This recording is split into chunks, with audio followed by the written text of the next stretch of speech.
Today, we are going to explore the most incredible journey any of us will ever take. I mean, it's the one we've all taken, the first 9 months of our existence. We're going to unpack the amazing story of how we go from a single cell to a fully formed human being. But let's kick things off with a pretty shocking number, 50%. What do you think that represents?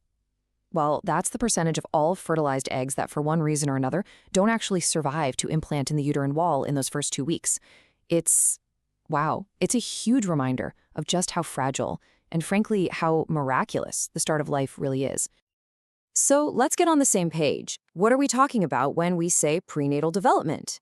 Well, it's that whole period of growth from conception all the way to birth. But here's the thing, it's not just about getting bigger. The real key here is that word foundation. Everything that happens in these 9 months sets the stage for our entire life, our health, how we think, even our personalities. Think of this whole process as this incredible, high-stakes construction project, and it all unfolds over 3 very distinct stages. It's this perfectly timed, super fast journey, all guided by a master blueprint that turns a single cell into a person. Okay, so here's the roadmap for that journey. First up, we've got the germinal stage, which is just the first 2 weeks. Then we dive into the really critical embryonic stage, from weeks 3 to 8. And finally, the home stretch, the fetal stage, which takes us right up to birth. Let's break each of these down. All right, the germinal stage. This is all about getting the ball rolling. It kicks off with fertilization, which creates that first single cell called a zygote. Then that one cell just starts dividing like crazy, forming a little ball of cells called a blastocyst. And the grand finale of this stage is implantation, when that little blastocyst successfully attaches to the uterine wall. That moment right there is absolutely make or break for survival. Okay, next up, the embryonic stage. Now, if the first stage was about just getting started, this stage is about building, well, everything. You could argue this is the single most critical and fast-paced period of the entire 9 months. And you know, here's a great little memory trick to help you remember that. Just think E for embryonic equals E for everything starts forming. Because seriously, this is when all the major systems, the fundamental blueprint of a person, gets laid down. The speed of development here is just mind-blowing. Get this, by week 4, just 4 weeks in, a tiny heart begins to beat. That first fundamental rhythm of life appears only a month after conception. That's an absolutely incredible milestone. And that heartbeat is just the start of this flurry of activity. The brain and spinal cord start taking shape, little buds that will become arms and legs appear, even facial features begin to form. And by the end of this stage, at just 8 weeks old, the embryo is only about an inch long, but it already looks unmistakably human. And that brings us to the final act, and it's the longest one, the fetal stage. At this point, all the major systems are basically in place. So now the name of the game is growth, maturation, and putting on all those important finishing touches.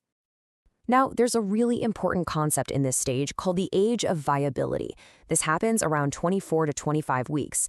It's the point where a fetus's lungs and other systems are just developed enough that it could potentially survive outside the womb, though it would need a ton of intensive medical care. You know, during this time, the fetus is anything but a passive passenger. By 20 weeks, it can actually hear sounds from the outside world, and it's moving around actively. It might even start to recognize its mother's voice. I mean, that's a profound connection starting long before that first cry. And then around 28 weeks, the brain just explodes with development, forming all these intricate connections, basically getting ready for a lifetime of learning. But this 9-month journey, as amazing as it is not always smooth sailing. The developing baby has to navigate what is essentially a gauntlet of potential threats, things that can seriously disrupt this delicate building process. And the scientific term for these hazards is teratogens. A teratogen is basically any harmful external thing. We're talking drugs, alcohol, certain infections, even pollution that can get past the placenta and interfere with normal development. And this slide right here shows the devastating impact of just one really common teratogen, alcohol. On one side, you've got the path to healthy brain development. On the other, the heartbreaking results of fetal alcohol syndrome, a condition with lifelong physical and cognitive consequences. I mean, the contrast could not be clearer. But it's not just about those external things. The risks really fall into three big categories. You have genetic factors, like chromosomal issues, you have the environmental teratogens we just talked about, and then you also have maternal factors, which can be anything from the mother's age and nutrition to her stress levels. So, after navigating that whole 9-month marathon, the finish line is reached: birth. It's the end of one chapter, the start of a whole new one. But here's the cool part: a newborn isn't a blank slate, not at all. They come into the world with this amazing toolkit of abilities ready to go. Let's just look at their senses for a second.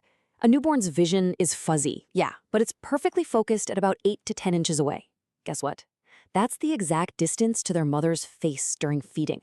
They already prefer her voice, which they've been listening to for months, and they can pick out her unique scent.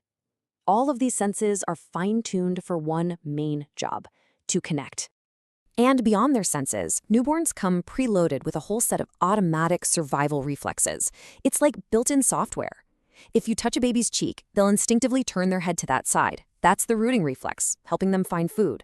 The sucking, the grasping, that little startle reflex, it's all part of this incredible programming designed to help them survive from minute one. So when you put it all together, the incredible complexity, the lightning-fast development, and all those potential hazards, it becomes so clear just how critical proactive care is during this foundational time. And the best part is, we know how to support this journey. The biggest takeaway really comes down to a few key things: regular medical checkups, a good diet, completely avoiding those teratogens, and managing the mother's health, both physical and emotional. These are the things that directly build a healthier future. And that really leaves us with a final thought. We've seen that these first 9 months aren't just a waiting game. They are literally the most important construction project of a lifetime. So if this journey truly builds the foundation for an entire life, what is our shared responsibility to make sure the next generation's journey gets the best possible start?